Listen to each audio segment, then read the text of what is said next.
So I'm going to go ahead and introduce Tyre. He's going to be our first speaker this evening. And I had the pleasure of working with Tyre, actually Tyre, Brett, and Deanna when we were doing our wildfire work. Gosh, has it been a year now? About a year ago. So Tyre's title is Fire Prevention and Risk Mitigation Program Manager with the Idaho Department of Lands. And in that capacity, Tyre manages all aspects of hazardous fuels reductions, the reductions program and prevention program, which includes grant training, writing, fiscal oversight, reporting, and administration as it relates to authorities associated with the National Fire Plan and National Cohesive Strategy. He also provides technical expertise for wildland fire-related issues within the Bureau and for cooperators and partners. So Tyre, I will hand it over to you. Good evening, everybody. Thank you for that introduction, Sarah. Too kind. Hopefully we will be able to share some information with all of you tonight that is new and is something that you can share with your neighbors. I'm going to bring up the presentation. Hopefully you all are seeing a slide titled Living with and Preparing for Wildfire. Excellent. All right.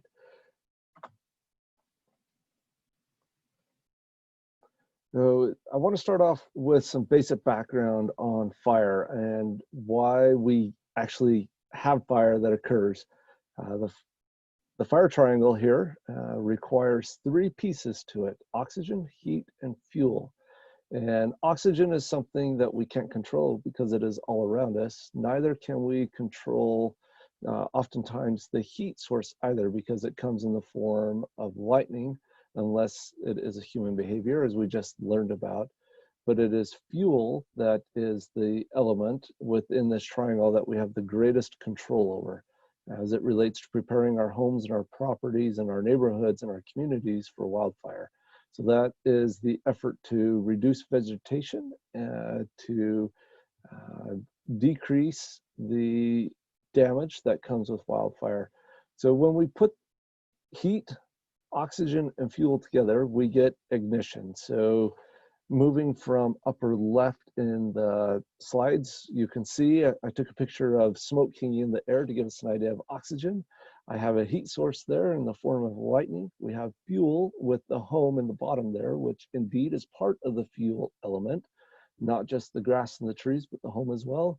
And that all results in ignition or combustion. So we have a fire burning in a juniper there. Talk for a minute about the wildland urban interface and what it is and where it is. It is an area of developed lands that interact with undeveloped lands and includes the infrastructure and natural resources community rely on for existence. So really the question is, where is or isn't it in Idaho? I would argue that any place that has human development associated with it would constitute the wildland, would constitute the wildland urban interface, as well as any of the natural resources that we may be reliant upon to sustain our communities, meaning our watersheds, our wildlife, our forests, our rangelands, any of those locations.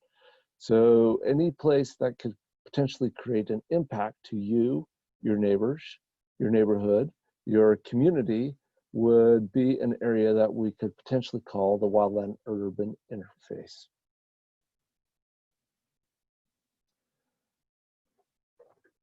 Let's talk about how fire impacts your homes. There is three ways that fire creates an impact on our homes. First and foremost is embers, and you've all experienced embers, I'm sure of it. You've been around a campfire, and those little lightning bugs that climb out of the campfire as the heat rises are embers. Now, in wildland fire, those embers are lifted by heat and wind up, and they transport across space, and then they land on something that potentially could ignite and create a active combustion or moving fire. In this case, in the image, you see that the embers are falling out of the fire onto the landscape and onto the home. So the vulnerabilities of the home really are places that we want to address, not just reducing and removing the vegetation around our home, but how can an ember actually get into our home? There is research out there that now tells us that anywhere between 80 and 90%, so it kind of varies a little bit depending on where you're at in the research that you're looking at, but let's go with the higher number. 90% of homes that burn down or are destroyed or damaged in a wildfire are from ember intrusion, meaning that those embers work their way inside the home or find a way to create active combustion or active fire on the roof in most places, or on landscaping material that then creates fire that climbs up the building and causes damage. So that's something I really want you to pay attention to when you're thinking about wildfire, is how could this small ember sneak its way into my home and potentially cause my house to catch on fire? So the ember size that you're most interested in trying to prevent from entering your home is 1 to 3 millimeters in size. So fairly small. It's about the size of a pencil lead, if you think about it, mechanical pencil lead.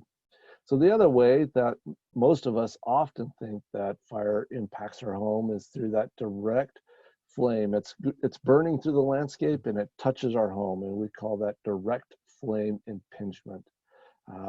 That doesn't account for very much of the damage that happens to homes that we see as far as homes that are completely destroyed in wildland fire. But we can certainly reduce that potential from that damage by managing our landscapes, which Brett's going to talk to later on in his presentation, through planting and selecting wise materials to put in our landscapes. But we can also do that through manipulating the vegetation on our landscapes, meaning we remove, reduce that material. The last way that flames can impinge or impact our home is through radiant heat. Again, back to the campfire example.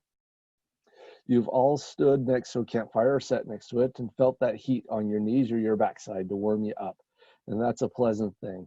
But in a wildland fire, that transfer of energy from the fire to your home, otherwise known as radiant heat, can ignite your home or adjacent vegetation. So knowing what the material is on the outside of our home is really important, because radiant heat can melt plastic. So keep that in mind. Many of our homes often are now clad in some sort of plastic on the exterior, or our windows are made out of plastic. So the impact of that heat transferring from the fire to our home, and our home catches it, and it ultimately can create issues for our home or damage to our home. Let's look at the fire history here. So this represents fires. Oh, I didn't change the title on this. I'm very sorry. This represents 1990 to 2017 now. So each one of those little green dots, and I know that they're hard to see, but each one of those little green dots represents a fire of 100 acres or larger in the state of Idaho.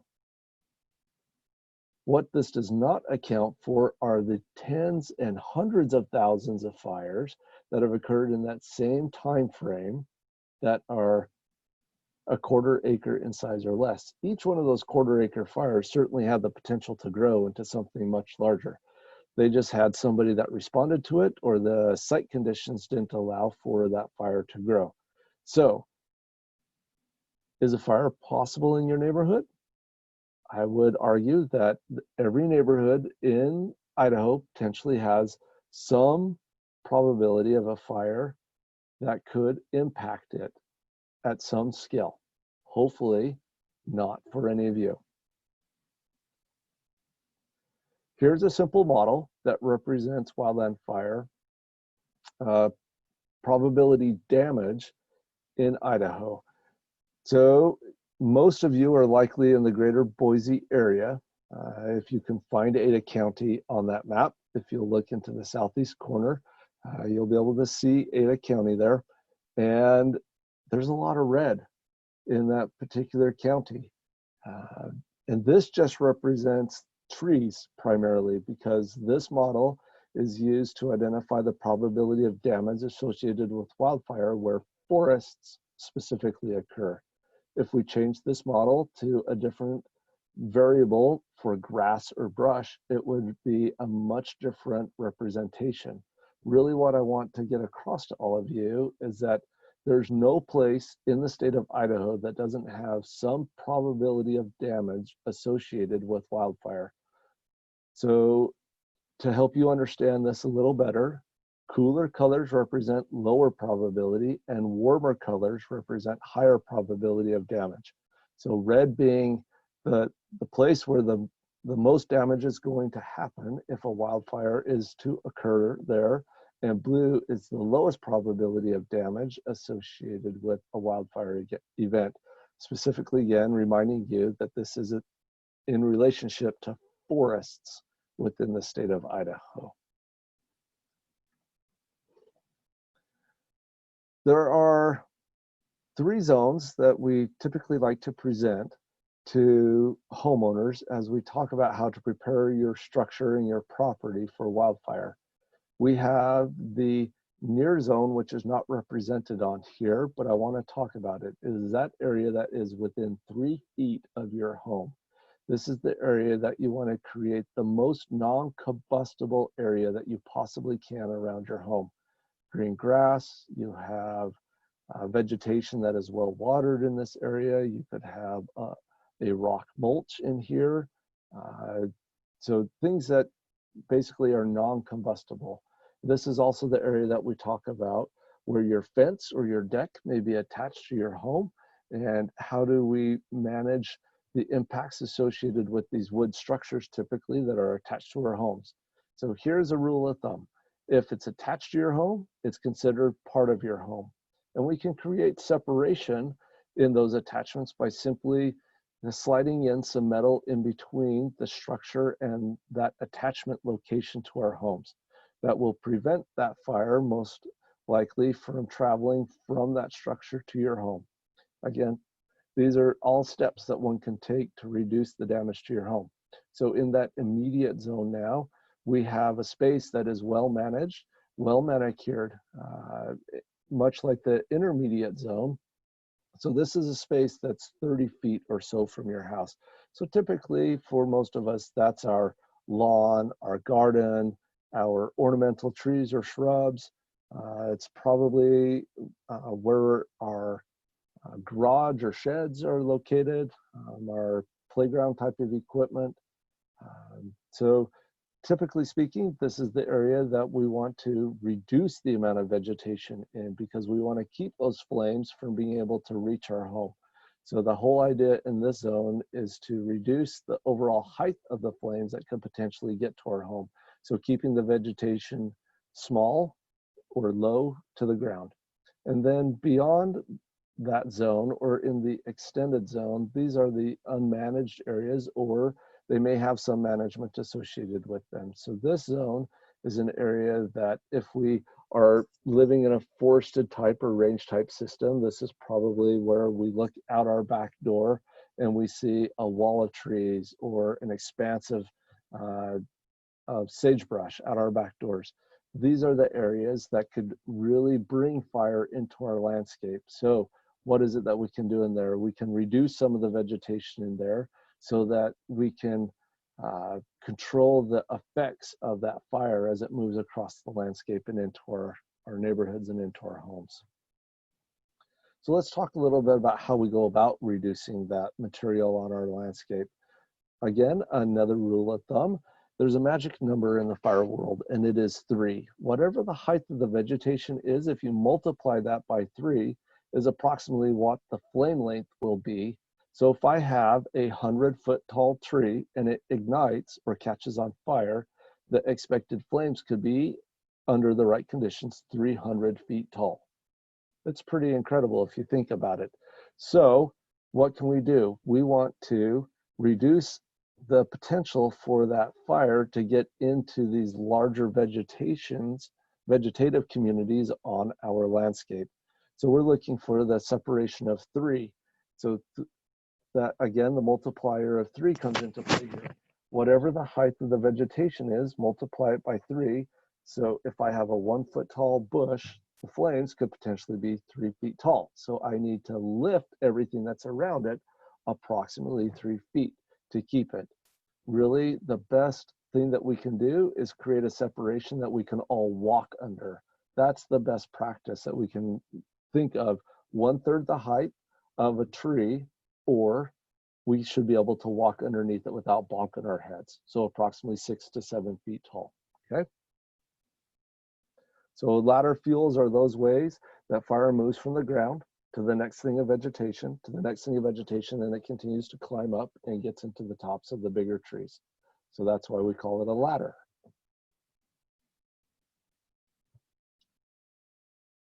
Where does all this come out? And how do we get engaged more effectively in our community?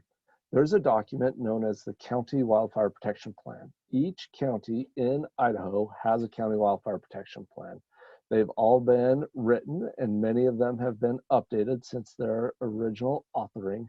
But in those documents, we have a set of criteria that is expected in them. So if you are ever interested in pulling one out to see what the actual fire risk is for your community and what types of projects have been identified to reduce that risk to your community, whether they be vegetative in nature or education oriented or policy driven or planning and development oriented. These are the criteria that those documents are based upon. They should be collaborative in nature. So you should see a group of people that represent the fire industry, some planners, interested citizenry that are listed somewhere in the document. You should find some general characteristic info about your county and the communities that are found within your county. A wildland urban interface definition for the county that they're using to help identify where people live and where fire impacts could be impactful to the adjoining communities. Some sort of risk modeling exercise, then the projects list and resources. And this resources isn't the, I can find a place to identify a contractor who can come work for me. These resources are more for response. So when a fire happens, what types of resources are available to go fight fire when it happens? And some people find that really interesting to identify that in a lot of places, there's only one fire truck for every 50 plus homes. So in your neighborhood, how many homes are there? How many fire trucks are needed to put out a structure if it catches on fire? I don't know if any of you have ever seen a house on fire in person, but you've probably seen one on the news. It takes 3 to 5 trucks per home once it has ignited to address the active fire and put it out. So count the number of structures or the homes in your neighborhood and multiply that. We'll go on the low side by 3. That's how many trucks you're going to need in order to protect each home in the neighborhood. Well, then we run into an issue, is that there's not enough water because you can only put so many trucks on the water system before you could run out of water. So what is it then that I can do to prepare myself so that that truck is actually out fighting the fire instead of being at my neighborhood trying to protect my neighborhood? So it's a way more effective and efficient way of fighting fire for sending the resources that can fight fire to where the fire actually is instead of waiting for the fire to come to them. And then the last thing that we generally will find in the document are accomplishments. So what's been done? Understanding what's been done will help you understand what else needs to be done, what holes exist, where you can get engaged, and as a community, be more active at preparing yourselves and getting your projects on the project list. So these documents are all managed by the emergency managers throughout Idaho. So each county has an emergency manager, and this document specifically lives in their stewardship. I facilitate their updates and help engage in the modeling and WUI definition and project list identification as well. So what resources are available to you out there? Here's a small list of resources available to you. that are right here in Idaho. We have Idaho Firewise, which is a nonprofit organization that is specifically built around this idea of educating homeowners and landowners about how to prepare for wildfire. And Brett is a member of that organization, and I'm sure he'll talk about it a little bit more.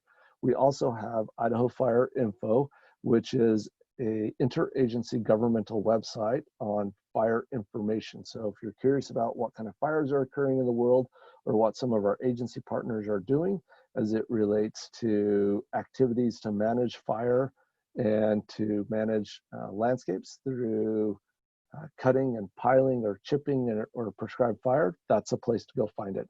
There is a national organization known as Firewise. This is an organization that has dedicated their energies and efforts to producing materials for homeowners specifically so that they can consume that information and feel empowered to prepare themselves for wildfire. And then Fire Adapted, which is another national organization, is a way to teach you about the concepts of prepare now and evacuate if that necessity occurs within your neighborhood, and the types of activities that come with evacuations. There's also local resources that you can reach out to through email or phone or just stopping by offices. In my organization, Idaho Department of Lands, we have an office in many locations throughout the state. The Forest Service is more than willing to help. Idaho Silver Jackets, it's an interagency cooperative that produces information to help citizens prepare themselves for wildfire. And then of course, we can't forget our good neighbors, the Bureau of Land Management. And they have a wonderful staff who are willing to engage any individual or community who is interested in learning more and preparing themselves for wildfire. So I've given you a lot of information, and so I'm going to provide an opportunity for some questions. But before I do, I want to leave with this thought that there is funding available out there. I don't want to go through the laundry list of funding opportunities that exist, but more often than not, those funding opportunities are made available through your fire departments and through the emergency management organizations within each of the counties throughout the state of Idaho. And they work specifically with me and with the BLM to obtain funds to support projects that specifically address education and vegetation management on private property throughout the state of Idaho. So with that, I am going to hopefully leave plenty of time for questions, because again, I've given you lots of information that hopefully has made you think about what about this and what about that. So if we have questions, please share. So feel free, like I said, feel free to use the raise hand feature or type it in the chat. I did see one come into the chat, and that is, can you, oh, sorry, I'm gonna mute you, Deborah, just 1 second. Can you maybe share how far can an ember travel to ignite something? That is a great question. Thank you to the individual who asked that question. The average distance that an ember can travel is 3/4 to 1/2 mile, and that's dependent upon how large the vegetation is that ember is being produced off of. So the smaller the vegetation, generally speaking, the shorter distance that ember will travel, and the larger the vegetation, meaning because it's higher in the air, it can loft higher and be carried further. I have personally experienced embers that have traveled 12 miles. Is that from those 100-foot trees you were talking about? These trees were closer to 200 and plus foot tall trees. Wow. Deborah, did you want to try again? Your sound was a little funky, but do you want to try unmuting? You sound like a mouse.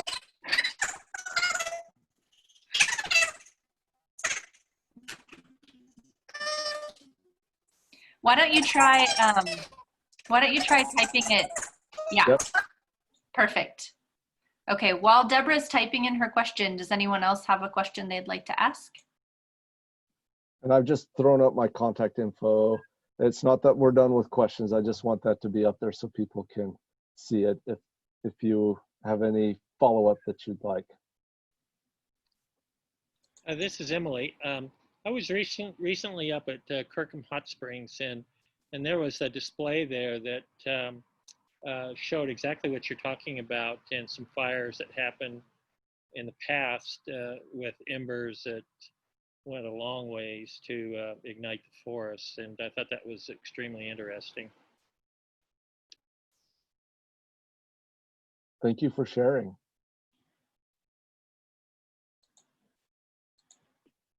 Oh, and another thing is the fire down in California that went through Paradise was really shocking to me, that a whole community would be decimated by fire the way it was, and then a few years ago up in Columbia Village, there was a wildfire that took out a few houses, and one person died also. So that is really shocking to me when I see that, and it really opens my eyes to what can possibly happen. Yes.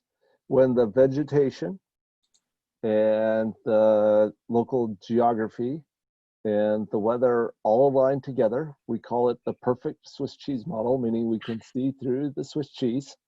When all the holes line up and a wildfire occurs, it's really unfortunate the catastrophes that occur because of wildfires that burn through communities specifically. And I know how important our stuff is to us, but please remember that people are far more important than stuff. And so if you're asked to evacuate in your best interest, please do so. I see a question and a comment in here from Richard. Richard, do you want to unmute yourself and speak for yourself, or I'm happy to read it for you? Looks like you're gonna unmute, so there you go, go for it. Yep, it can go either way. The thing I wrote was I appreciated the ladder analogy, the 3 foot, you know, from bush to shrub to tree. I like to, I've been out pruning, and my wife's been out pruning lately, and trying to get things to where I can walk under the tree when I'm mowing the lawn. So that kind of fit in with this whole idea of separating the, you know, the lower lying brush and bushes from the others. So that was pretty neat.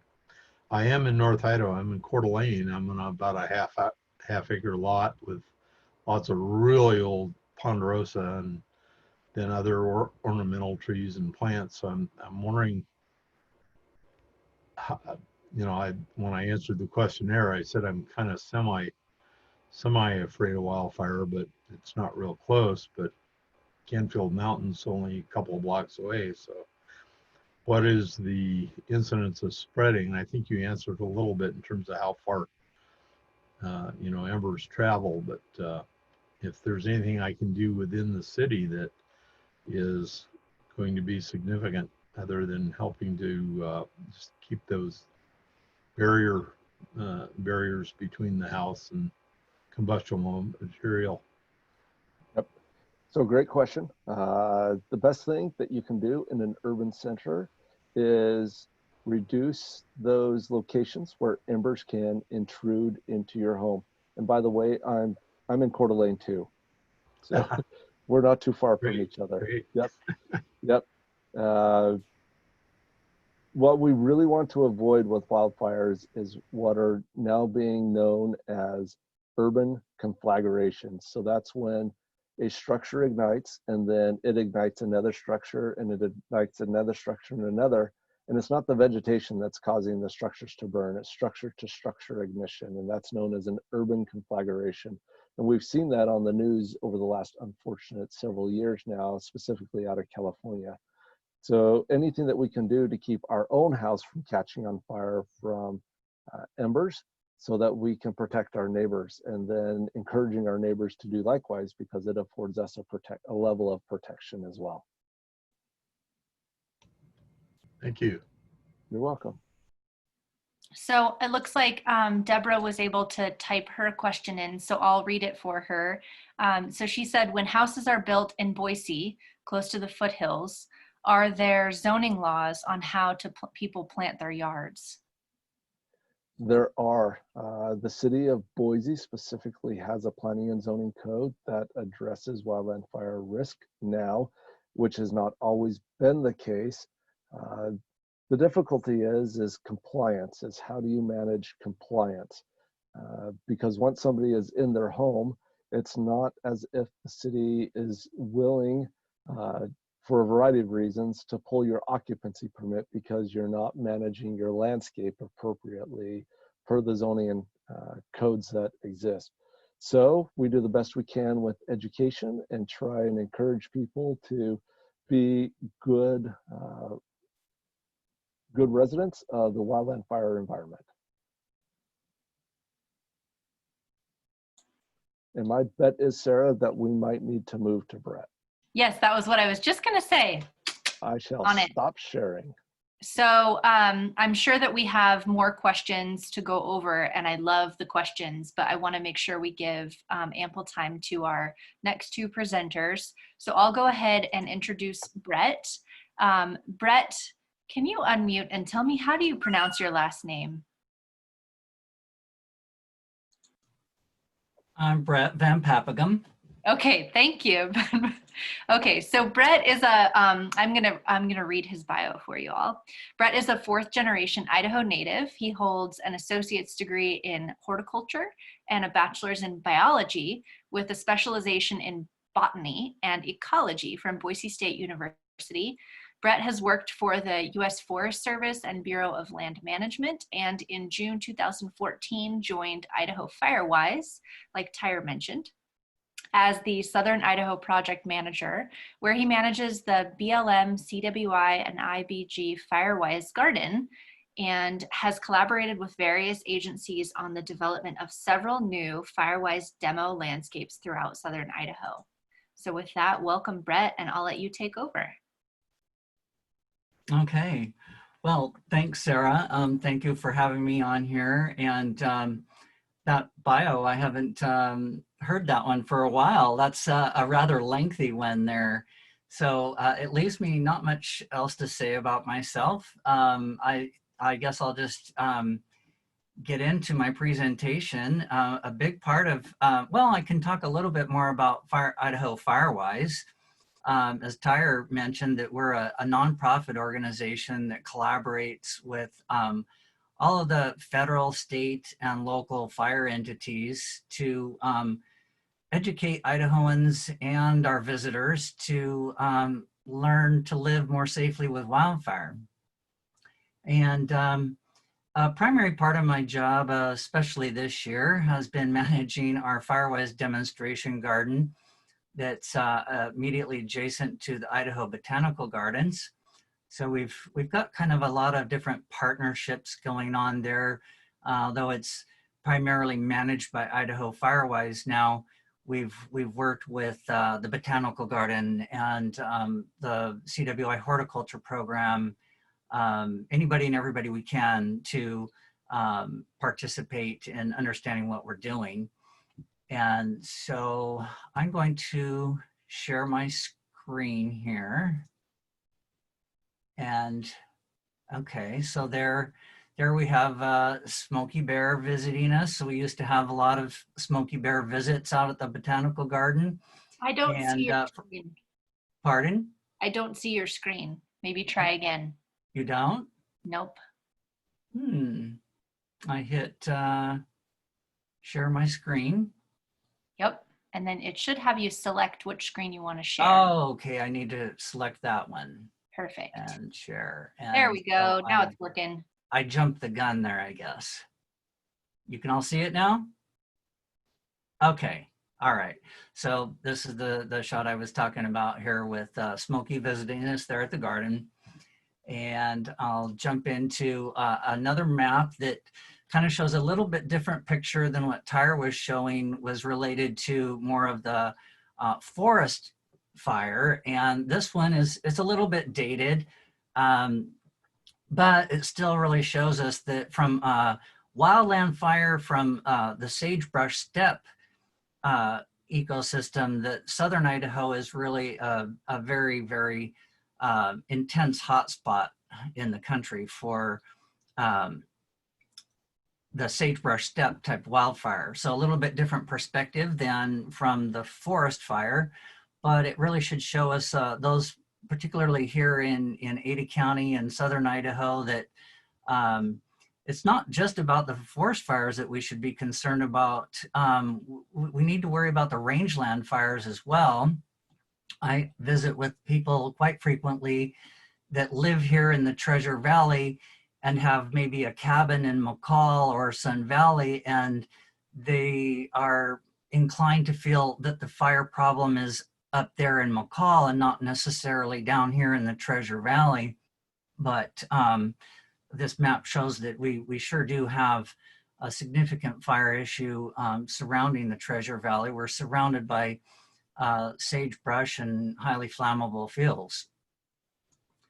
So what we want to do is create some survivable space here around our homes, and I prefer to use survivable instead of defensible, like you might find a lot of terminology there. Defendable to me infers that there's going to be fire personnel there to defend your home. And as Tyre was referring to, how many fire trucks are there for how many homes? I think we might be better off to think of it more, can my home survive a fire even if no fire personnel come to protect it, which very likely could be the case. So we're going to start with the home itself, and that's what we're calling the immediate zone, and it's the home itself and out to 5 feet. First and foremost, we want to focus on having a Class A fire-rated roof and siding materials. A lot of the products that you can find nowadays, this picture here on the left side of the screen, the roof looks like a cedar shingle roof. So it has that kind of authentic old-fashioned cedar shingle look. However, it's a Class A fire-rated roof. So there's a lot of products to choose from that have fire ratings, and they can be really attractive. And then we want to be using gravel near the foundation, so that first immediate area around the house. And maintenance is almost everything from the house itself to the landscape. Here we want to keep the roofs in good repair, replacing any missing or damaged shingles, keeping pine needles and debris out of the gutters and out of the eaves. And something that a lot of people don't think about are those vents. The little vents into the attic space or crawl spaces should be screened off with 1/8" metal screening, and/or they also do manufacture vents specifically designed for fire hazard areas that don't have this particular type of mesh, but it's a fire rated type of a vent. Potential for fuels, anything around the house that can burn. So here we want to move anything that's flammable away from the exterior walls. Mulch, would prefer that it be a gravel mulch instead of like the bark organic type mulches that can burn. Flammable plants, leaves, pine needles, firewood piles, anything that's stored underneath the deck needs to be removed. Lots of little things like even the doormat with those coconut fiber type doormats can be potential for ember to land there, and the next thing you've got a fire right at your front door. Here's an example of what we suggest for decks. On the left side of the screen, having the deck enclosed and surrounded by the gravel versus the one on the right, which actually I took up here in the Boise foothills, having quite a few different issues going on there. Besides, the deck is cantilevered out from the house where heat could come up underneath it. I see flammability all over here with, I'm going to get into plants later. That's really my specialty, but I see junipers right underneath, very flammable plant type, Russian olive, sage. Almost every plant type I see in this photo is flammable. And then to top it off, we've got a cedar shingle roof. So definitely want to look at decks more like what we have on the left, or to just use a hardscape type patio, brick paver patio, more of a hardscape instead of a deck if you can. So Tyre mentioned if it's attached to the house, we consider that it is part of the house. And so for fencing, suggest that you use stone or rock, metal fencing. Granted, these can be a little bit more expensive than wooden fences, but in the long haul, the maintenance upkeep, which this is all about maintenance. How well can we keep up with all these dilapidating materials that become an increasing fire hazard as they age? So if you can't afford these types of materials, at least do something like Tyre had suggested, to at least create a buffer between the home and the fence, because we need to remember if it's attached to the house, it's considered part of the house. So I'm going to run through these zones that Tyre alluded to on one of his maps there. That zone 2, the intermediate space from 5 feet out to 30 feet from the furthest point of the home. So that includes the deck, not just the home itself. Here we want to use low growing, low ignition plants and avoid conifers. Keep plants well pruned, remove any dead plants, keep the grass mowed. Basically, it's lean, clean, and green. Very well maintained space, and use rock mulch. I know with the Firewise USA program usually just talks about using rock mulch in the immediate zone out to 5 feet, but I would suggest it even out into 30 feet, particularly with the plant types that I'm going to talk about further on. Actually prefer growing in a rock type mulch because there are more arid type plants that don't need a lot of water, and they don't need a lot of organic material that you would get from bark type mulches. So in that zone 2 area, what we're trying to do is manipulate the fuel load and carefully landscaping with hardscapes to break up the continuity of fuel and influence and or decrease the fire behavior. So we can use things like these rock features, water features to try to break up the fuel load and have an attractive landscape that manipulates the fuel. Another idea for a hardscape could be creating a catch with the use of a dry creek. Pay attention to where debris tends to collect throughout the year, where leaves blow, or even in the winter time, where do snowdrifts tend to accumulate. And these areas are very possibly the same types of areas where embers would be collecting, and quite possibly a better place for something like a hardscape dry creek and not have any vegetation there at all. So more on the intermediate zone. I'm not going to get into too much on ladder fills because Tyre did a great job explaining that, and keeping your trees pruned up 6 to 10 feet. Walking under them is great. The 18 feet between crowns is something that's recommended if the ground is flat and level. So if you have a slope, then the 18 feet between crowns within this area from 5 to 30 feet should be increased. And quite frankly, most of the time when I'm looking at homes in the wildland urban interface, they have slope. So we don't have a lot of flat ground here in Idaho for wildland urban interface.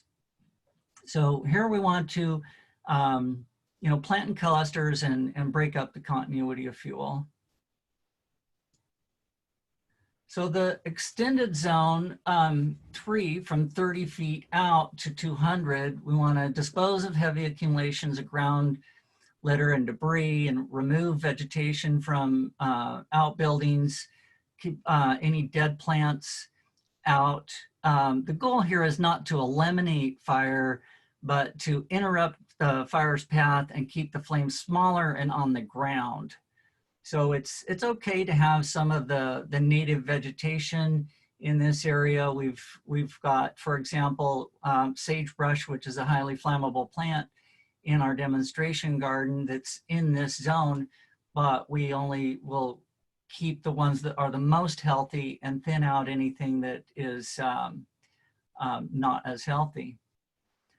So I want to get into plant chemistry a little bit here. It's an important part in how plants burn, how hot they burn, how easily they ignite. And we want to avoid plants that contain a lot of volatile oils, resins, and terpenes, which burn quite hot.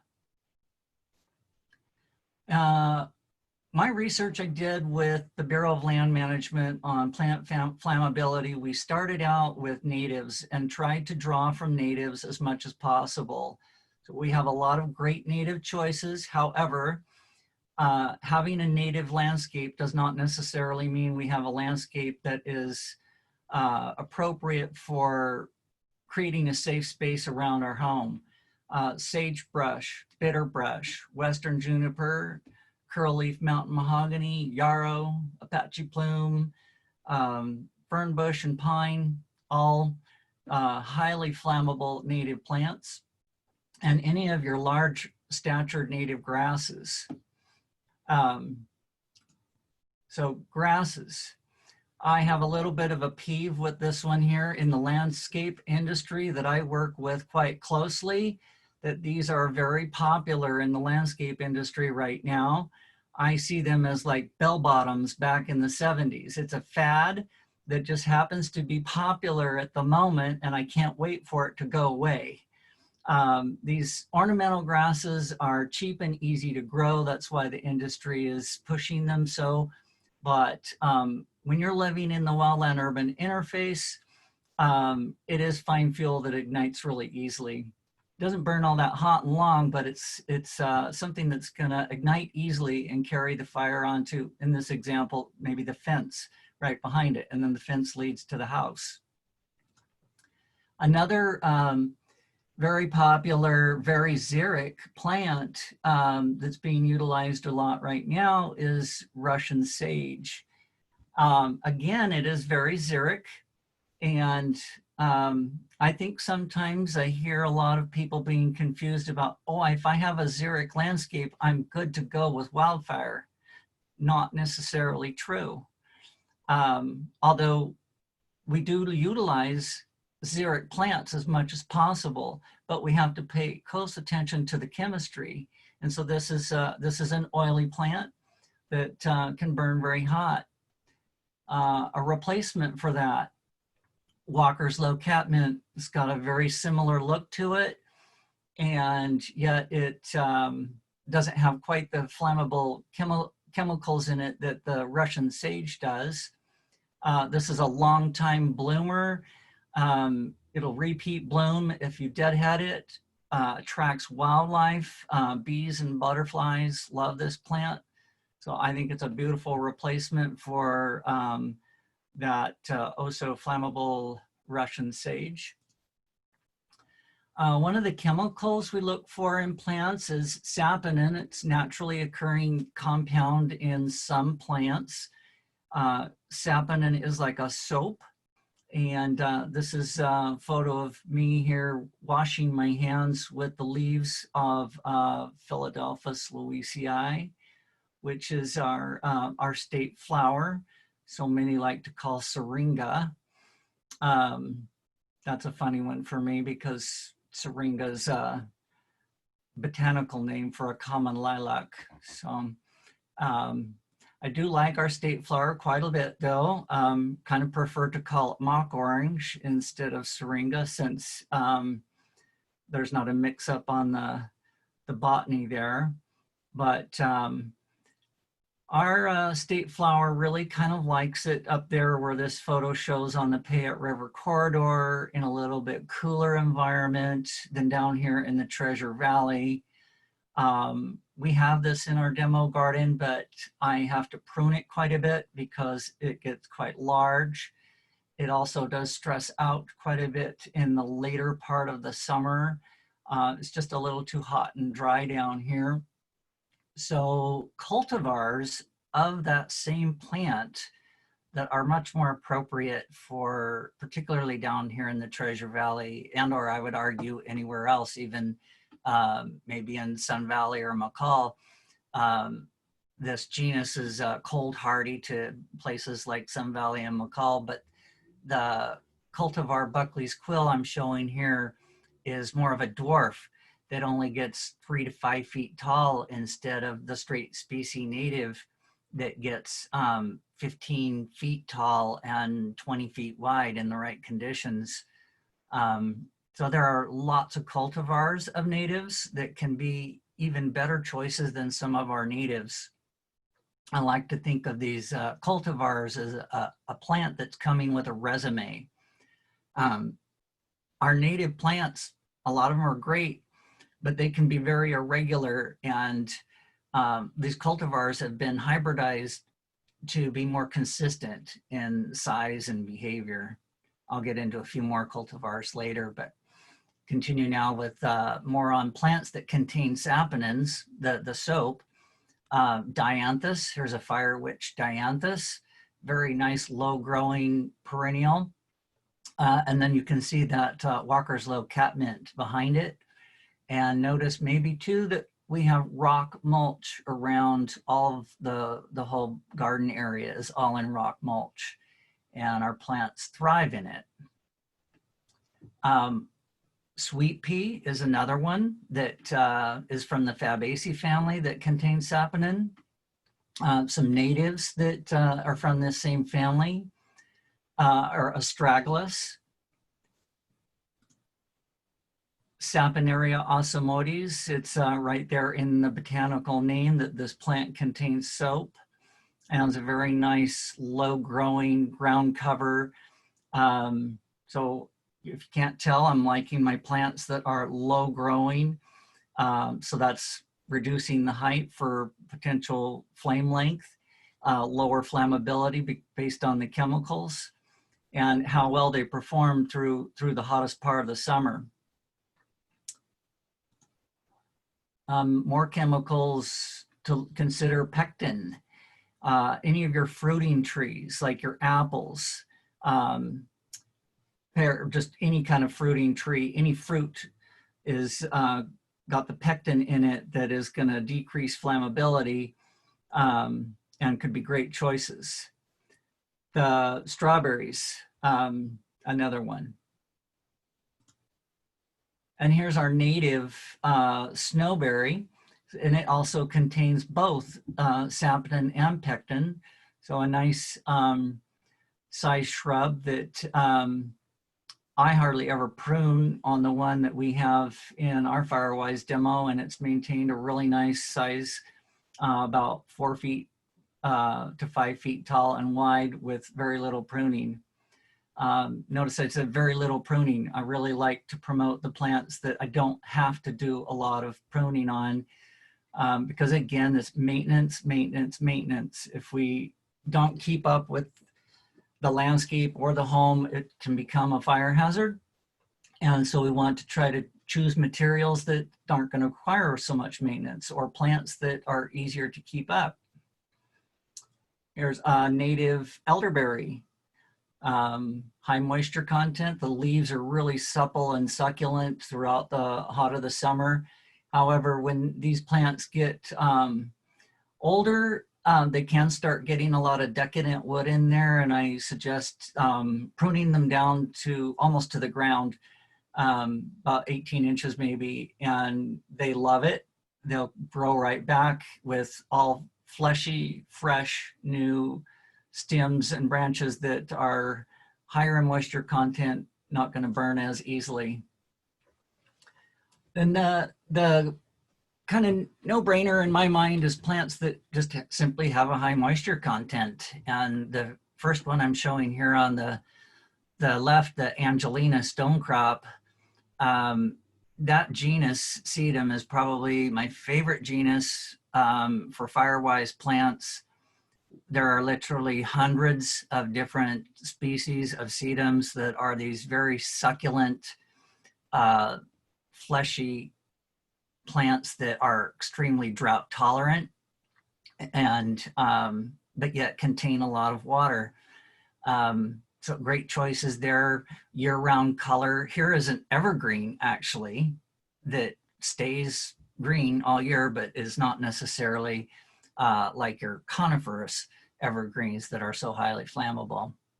On here on the right, we've got Adelosperma, which is not very native at all. That guy came all the way from Africa, and he's paired up with our native buckwheat right there. So both extremely drought tolerant plants that do very well here in Idaho. Some more succulents. You got your hens and chicks and cactus, and all these plants have a very high moisture content, easy to take care of. Personally, not too big of a fan of trying to take care of opuntias, but there's a lot to choose from.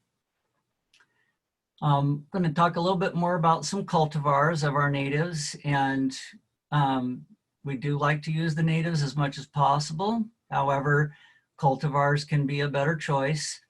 The straight species native sand cherries can get 6 to 10 feet tall, and yet this Pawnee Buttes, which came out of the Colorado Select, it's Plant Select. It was actually out of the Denver Botanical Garden that put that Plant Select program together and hybridized this sand cherry to only be about 3 feet tall. And I think my next slide here, there it is, how it's got just fantastic fall color, and you can see that it's more of a ground cover type shrub and nowhere near 6 feet tall like the straight species native is.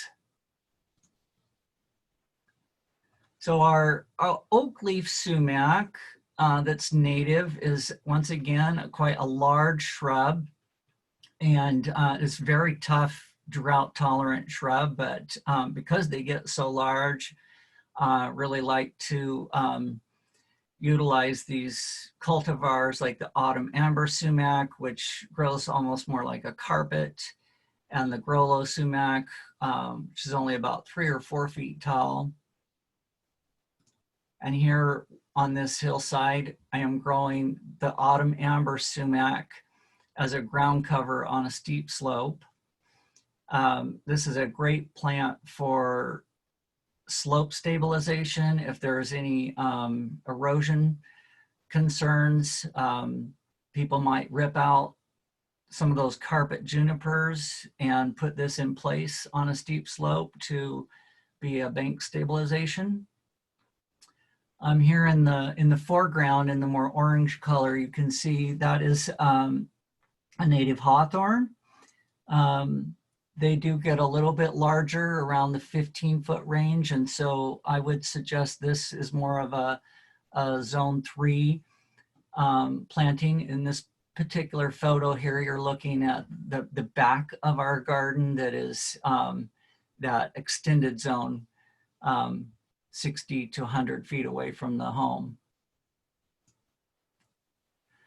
So I like this little graph I made with all the different plant types in a graph from the least flammable to the most flammable, Succulents rating right up there on the top. Ground covers, as we move down, turf can be an excellent choice as long as it's well maintained, kept green and mowed.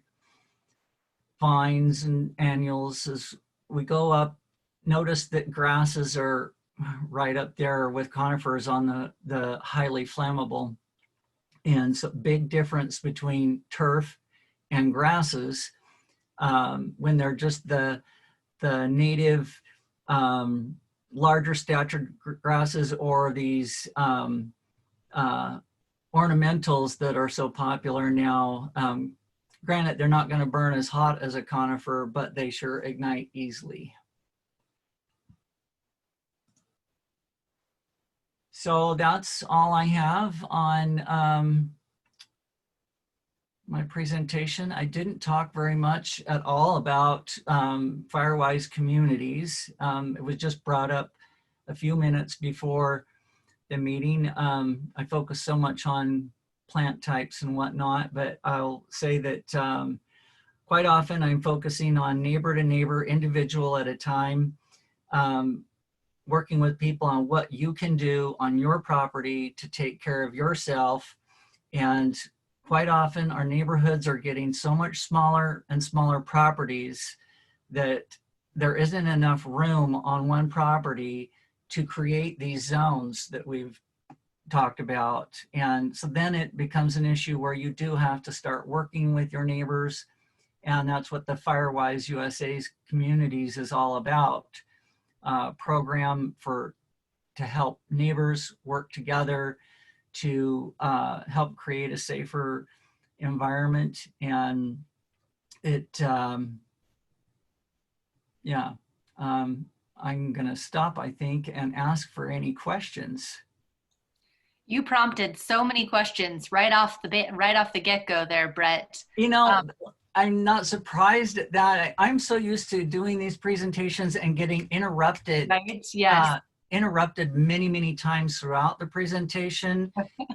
And so this Zoom, I'm not quite used to it yet, to be honest, that I go through the whole entire presentation and it's just a little strange to me because I'm usually getting interrupted many times long before I reach the end. Well, we have a very polite crew tonight, and they all put their questions into chat as you kept on with your presentation. So I'm going to start at the top. Okay. Can you explain what is a Class A? I think it was in regards to the roofing material. Yeah. So it's a fire rating on any of your building materials. There's Class A, Class B, Class C. It's a rating system for fire resistance on building materials. And Class A is the highest fire rating for fire resistance for roofing materials. There are a lot. I assume that's not standard. Well, it's going to be, no, I wouldn't say it's standard, and it might depend on the neighborhood you live in. I know there are communities now that are getting more proactive about this that aren't even necessarily Firewise communities, but they have it built right into their covenants and CC&Rs that the roofing has to be a Class A fire rated roof. And that's either metal, doesn't have to be metal, but a metal roof can be a Class A fire rated roof. But there are many other types of products out there that are fire rated roofs. I hope that answered that question. Yeah, sort of related to that, Richard asked the question of, are there any products that can be sprayed or painted onto siding to make them more fire resistant? There is a product out there that people can spray on. The name's escaping me right now. And honestly, I'm not too big on trying to promote it because it's so temporary. It doesn't last.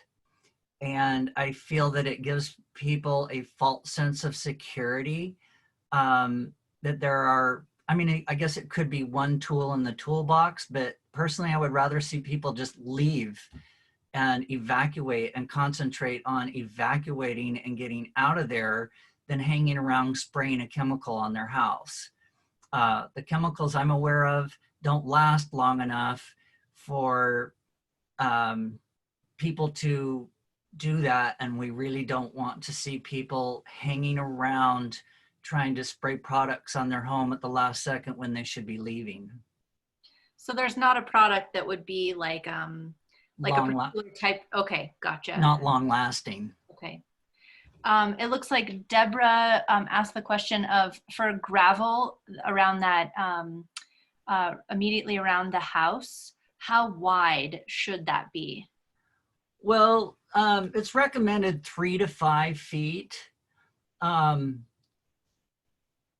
In my garden, it's going 60 to 100 feet because I prefer it over any kind of other mulch. It's a fantastic mulch. And the types of plant materials that we're growing prefer growing in that rock mulch. And I'll give a tip on it for those local here. Rushman Sand and Gravel carries a product called manufactured sand. From a geological perspective, it's just simply decomposed granite, but they call it manufactured sand. It's $7.50 a yard, which is far cheaper than bark mulches, which don't last. And boy, I'm a huge advocate of using that manufactured sand, that decomposed granite for, it's just a wonderful user-friendly type mulch that's very inexpensive. So it's a win-win. I'm looking that up right now. The other question Deborah had was, it sounds like she was curious if you go into neighborhoods to talk with them about what they can do within their neighborhood. Yeah, I do. I've attended numerous homeowners association meetings and gone and talked to the homeowners association as a whole at the beginning of an HOA meeting.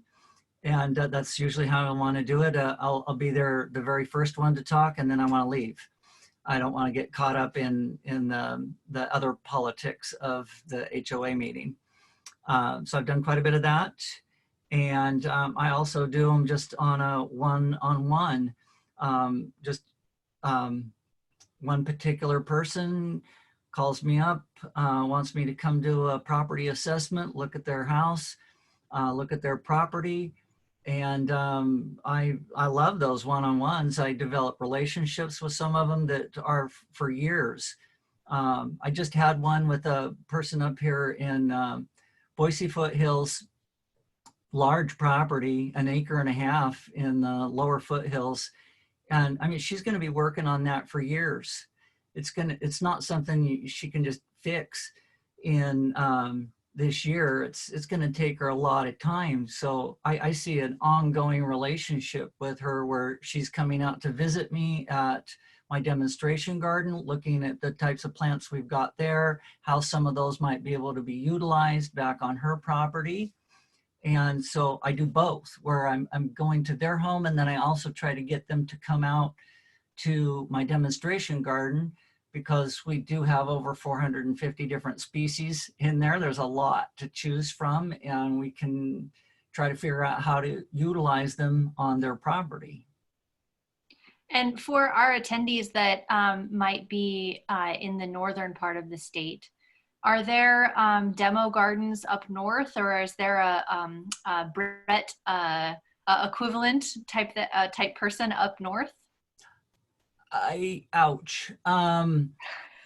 We don't. We've been working on it and talking about it for several years now, that we really want one at the U of I Arboretum. And so that's in the works, that we're trying to get one through the U of I Arboretum.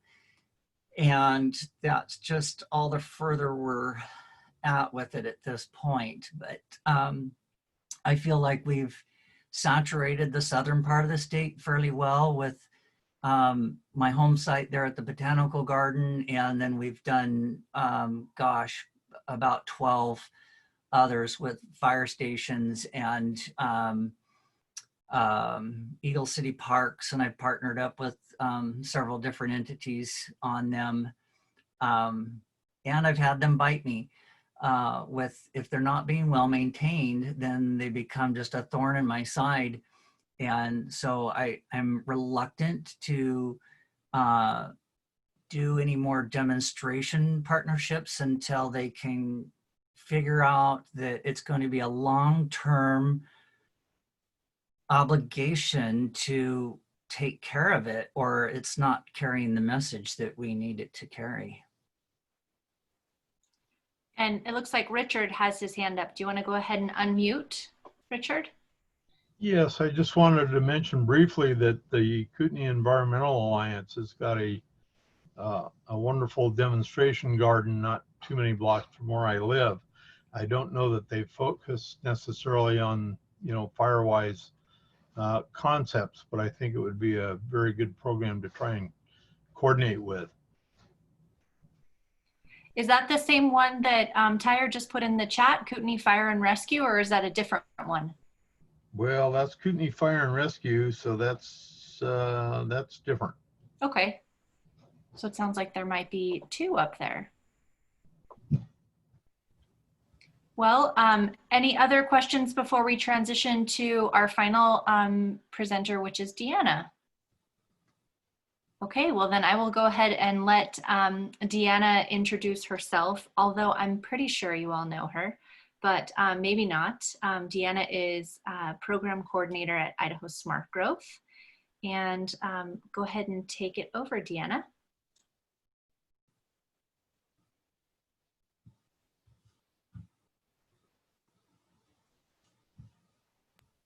Sorry, I forgot to unmute myself. Well, I'm going to keep mine really short because we're kind of running over time and don't have much time left.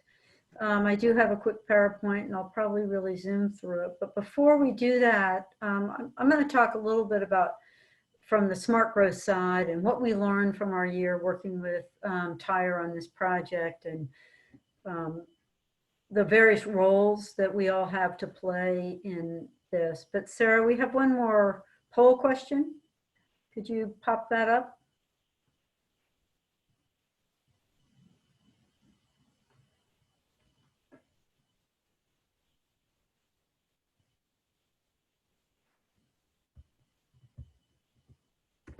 So the question is, who do you consider most responsible for ensuring a community is prepared for wildfire? And go ahead and make your selection. This is only one selection option. So I'll give you guys a few more seconds to pull that up. I know you were in listening mode, so now you need to be in active participant mode.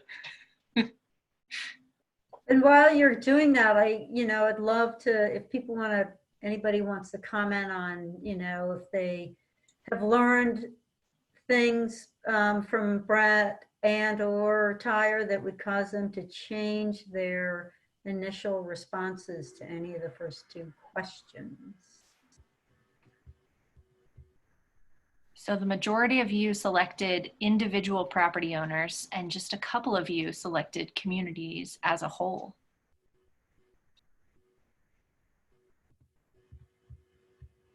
Well, that's great. That's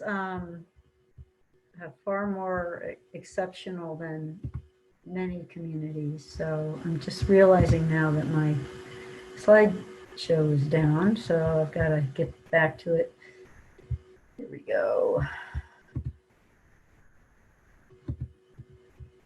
Okay. Whoops. Always forget I can't be in that mode. All right.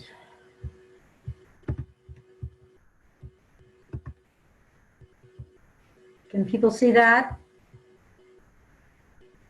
Okay. Are you seeing the slideshow or my whole PowerPoint? We see the PowerPoint, so you would want to start. There you go. That's perfect. All right. So we're really going to talk real quickly, you know, what we can do about it. And the last poll told me that, and I don't know how many of you would have chosen individual property owners before Tyre and Brett's presentations. But it is one of the things that I've come to appreciate working on this, how it is not really the story that we've learned over the years. Just real quickly, what we did with this was we worked with a partial grant that Tyre's organization came through his organization was federal dollars, and we worked across the state and conducted 4 regional workshops and full day long planning review with 5 different communities. And that's really where we pulled a lot of the information out. I threw a couple of extra slides in because I thought Tyre was going to cover this, but I think one of the things that a lot of you may be aware of, but you may not be aware of, is that our wildfire hazard is increasing, and it's increasing for a couple of reasons. It's not just climate change, although many think that. We have a historic suppression of fuels. This is particularly pertinent to forests, although I feel like that community is much smarter about that and making inroads on that. Probably two of the most significant ones is our increase in exurban growth. And we're creating more and more WUI all over the country, and particularly in the West. And another one is the increase of human-caused fires. And that's partly because we're living out there more, and we're going out there a lot. And you have this increase of very urban dwellers who may not understand that driving into the grass with a hot car can start a fire, or they may not understand some of these other ways that a fire can get started. They may not be familiar with what's really dry. So there's just a lot of increase in that. I'm not going to go into this. This is a lot of information, but one of the things we don't really stop and think about when we're looking at the cost to being prepared, we don't do a good job either as individuals or communities is weighing it against the cost of a wildfire. And juxtaposed to this, right now, because we don't do as good a job as we could in being prepared, most of the dollars go to suppression. And so that really makes that previous slide even more challenging, because we have all these costs on the other side. On the upside, however, when a fire does happen, there are some new dollars that come into play, and that is the time to really try and take some action in your community and utilize those funds. So it's just good to learn about all this. So there is much that communities and individuals can do, but what we learned is, you know, the fire community and the mitigation hazard community, the people who work in that world, what I learned is they're getting smarter and smarter, and they know more and more what to do. They're working more and more, you know, they're coordinating better and better together. But it's really the rest of us, especially on the urban side. We don't really have enough involvement or knowledge from the planning community. Realtors, developers, they're really not playing the role they could be playing. Utilities need to get more involved. They're starting to. I would say they're the next ones starting to get involved. And frankly, unfortunately, some of that's the result of the Paradise Fire. And regulation, someone asked a question earlier about some foothills regulation here in Boise. We do not have nearly enough regulation, in my opinion, or the regulation we could. And I think it's a role that we all have to play. I think you all have really learned a lot about that individual property owners do have a role to play. But one of our key roles is educating ourselves and understanding all of this. And I think one of the primary ways we can play a role and why we need to educate ourselves is so we can become advocates. I talked about we're not using our regulatory tools adequately enough. And this is from an organization out of Montana, Headwaters Economics, that does some phenomenal, deep community preparedness planning. And they really don't have the capacity to get out there and educate every community out there. But the more we can become educated as advocates, we can then advocate at the local level for these changes. And our electeds really need us to, because they're reluctant to, for all the reasons they're reluctant to advocate for any regulations in this state. So the more knowledgeable we can become and the better we can work on our own properties, bring our neighborhoods together and work on our neighborhoods together. And then at our own community level, really advocate for good building codes, good land use codes. Slowing the exurban growth, of course, is something that smart growth advocates anyway, because it protects our working lands and protects our open spaces. This I just wanted to include. There's some really good examples of these efforts around the state that we found in the course of this. Valley County, the whole county has a really active fire planning group, and they work all together across the jurisdictions within Valley County. McCall is a Firewise community. It's one of the first in the state, and they've really been working hard to become a Firewise community. Here in Boise, we have 2 neighborhoods that I know of that are also Firewise communities. And what that means is that you're committed to doing a certain number of things annually. You do these education things, and you work together to do some of the things Brett talked about in terms of educating your neighbors and working together. It also means that you're looking out for your neighbors in your neighborhood, and you know, if in the case of an event, you can also support, evacuation, and who's elderly or who's in a wheelchair or who might need more help in the case of an event. So those are all roles that we can play as neighborhoods. The other 2 are a lot more rural, but for those of you in rural areas, they're really incredible tools that have evolved, and group structures have evolved over time. So that was really, really quick and fast. These are some of the same resources that Tyra shared with you. I would encourage everyone to go online and look at these. I know that Idaho Firewise, all that plant information that Brett was talking about is available on their website. There's some effort here locally to work on developing a fire adapted network. It's a group that meets every year and talks about this. So I'm going to kind of stop real quick there and just open it up to questions. That was real fast and furious. And my main point is to really encourage people to recognize that, fire, we've been taught, is something somebody else does. We all grew up with Smokey the Bear. And the fact of the matter is we're the ones, all of us, whether we're a firefighter or we're a Brett or we're a Tyre or just a property owner, or even a renter, we all have a role to play.